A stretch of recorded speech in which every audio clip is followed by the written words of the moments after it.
اور ٹرمپ نے ایران کی پیشگی وارننگ پر اس ٹائم شکریہ ادا بھی کیا تھا کہ اس سے ہماری جانیں بچ گئی ہیں. واہ جناب چکیہ واہ، ٹرمپ اپنے دشمن کا شکریہ کہہ کر اپنی ناکامی چھپانے کی کوشش کر رہا ہے کیا؟ یہ آپ لوگ سمجھتے ہیں اس کو یا نہیں؟ یہ آپ نے کمنٹ میں ضرور بتائیں کہ کیا یہ اپنے دشمن کی خوشامد کر کے ٹرمپ جو ہے وہ جناب ناکامی جو ہے امریکہ کو ہوئی، کیا وہ چھپانے کی کوشش کر رہا ہے؟ یہ تو دنیا کی بدترین مجھے لگتا ہے کہ ڈرامہ بازی ہے. یہ آپ لوگ بتائیں گے کمنٹ میں کہ یہ بات کس حد تک ٹھیک ہے.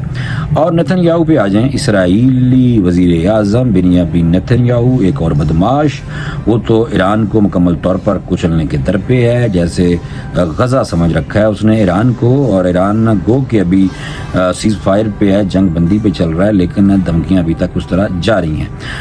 اس نے جنگ بندی کو تاریخی فتح کہہ دیا تھا بنیامین نیتن یاہو نے، اور مانگا کہ ایران اپنی افزودگی میزائل پروگرام اور اپنی پروگراموں کی حمایت بند کرے. یہ اس نے مانگا ہے بلکہ کہا. اور یہ کوئی مذاکرات نہیں، یہ خود مختاری ملک سے سرنڈر کا مطالبہ. نیتن یاہو تو یہ بھی تسلیم کر گیا ہے کہ برسوں سے ایران کے سائنسدانوں کو قتل کیا جا رہا ہے. یہ اس نے اپنے منہ سے کہا ہے کہ ہم تو پہلے سے برسوں سے ایران کے سائنسدانوں کو قتل کرتے ہوئے آ رہے ہیں.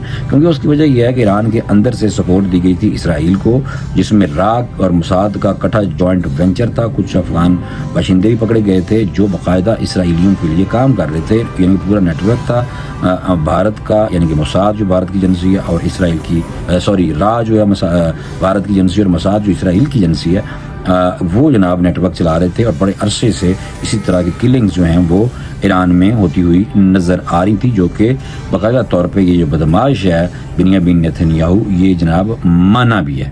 تو یہ جب بندہ خود اپنے منہ سے کہہ دے تو جناب یہ پھر آپ سمجھ جائیں کہ یہ جو لوگ ہیں یہ مان جائیں تو پھر سمجھ لیں کہ اپنا بدماشی کے چکر میں انہوں نے یہ بار کہا.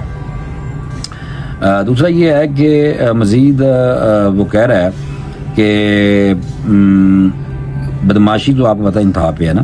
اچھا، بنیامین نیتن یاہو نے ٹرمپ سے کہا تھا کہ اگر ایران جوہری ہتھیار کی طرف بڑھا تو اسرائیل دوبارہ حملہ کرے گا. اور ٹرمپ نے نیتن یاہو نے یہ ٹرمپ کو کہا تھا اس دن ساتھ بیٹھ کے کہ اور اس پہ جناب سر ہلایا، اور ٹرمپ نے بھی، اور ٹرمپ نے خوشی سے سر ہلا دیا تھا، یعنی خوشی سے.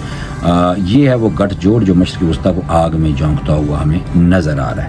لیکن ایران اکیلا نہیں ہے دوستو. پاکستان کے وزیر اعظم شہباز شریف نے امریکی حملوں کی مذمت کی تھی اور کہا تھا کہ بین الاقوامی قانون کی خلاف ورزی ہے. چلیں بیان دینا بھی بھائی بہت زیادہ بڑی گل ہے.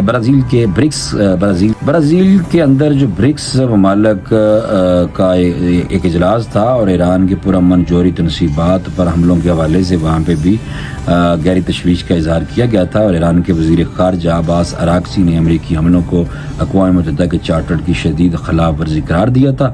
اور یہ آوازیں انصاف کے لیے اٹھ رہی ہیں جناب، یہ آپ نوٹ رکھیں بات.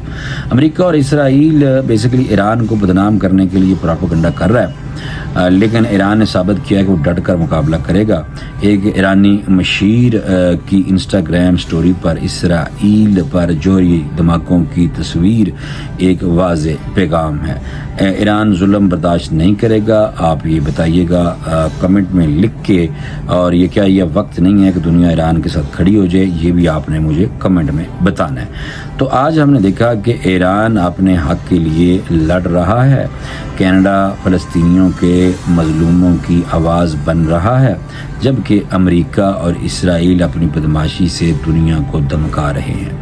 جنگ بندی کمزور ہے، لیکن ایران اور اس کے جو حامی ثابت کر رہے ہیں کہ انصاف کی جنگ جاری رہے گی. کیا یہ وقت نہیں کہ ہم سب ظلم کے خلاف آواز اٹھائیں، اسی طرح جیسے کینیڈا نے بھی آواز اٹھائی ہے اسرائیل کے خلاف؟ تو یہ لازماً آپ لوگوں نے اس پہ کمنٹ ضرور کرنا ہے. تو آپ کا کیا خیال ہے؟ کیا ایران اور کینیڈا انصاف کی لڑائی لڑ رہے ہیں؟ یہ بھی آپ بتائیں گے. یا امریکہ اور اسرائیل کی بدماشی جیت رہی ہے اور آگے جیت جائے گی؟ یہ بھی آپ بتائیں گے. اور لائک بھی کریں اور آپ چینل کو سبسکرائب بھی کر لیں. اور آپ اس جنگ کی ہر اپڈیٹ حاصل کر سکیں گے بیل آئیکن کو اگر آپ دبائیں گے. اور اگلی ویڈیو تک انصاف کے لیے لڑتے رہیں. مجھے اجازت دیں. اللہ حافظ.